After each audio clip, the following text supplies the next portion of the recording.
The goal is to help equip you with the biblical principles and best practices for planting, growing, and multiplying what in this course we will call gospel-centered churches.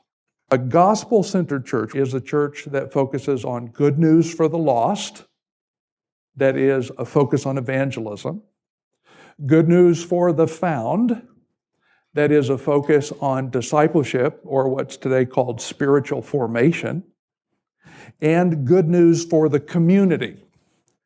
That is the concept of societal transformation in all spheres, with a special focus on a biblical understanding of poverty, and where there is darkness, dispelling it with light in word and deed, and where there is crookedness, seeking to use all means possible to make the crookedness straight.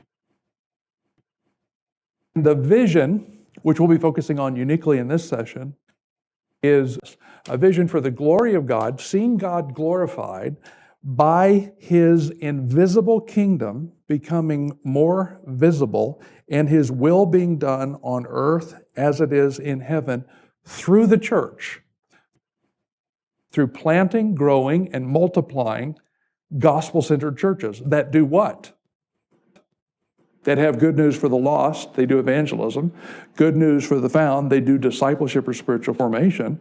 And good news for the community, they see and focus on societal transformation as well. And so our special focus in terms of the vision is to see God glorified by His kingdom coming through a gospel-centered church to all nations.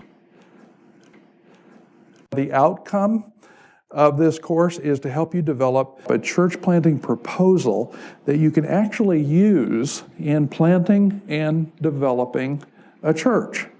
The church planting proposal is called a ministry plan, a church planting plan, or a church development or renewal plan. It normally meets the criteria of whether they're called districts or presbyteries or classes or dioceses or whatever. The parallel in the business world would be a business plan, where somebody would say, you want me to invest money in this idea for a new business? Show me what your plan is. And although that seems blasphemous to a lot of people, it really doesn't need to be unspiritual at all. And it's the concept of you're asking me and my family to invest our lives and our money in this particular vision for planting and growing and multiplying churches. Can you tell me what your plan is? We want to approach this with the concept of what we call the primacy of character, and that is the most significant thing for a church planter given to us in 1 Timothy 3 and Titus 1. A job description of a church planter is right there. It's what's often called the job description of an elder. What's primary there is really not knowledge and it's not skills, it's character. So one of the things we'll be emphasizing throughout this is you can have all the knowledge about church planting in the world, you can have all the skills in the world, and if you are not a person of character, it's going down.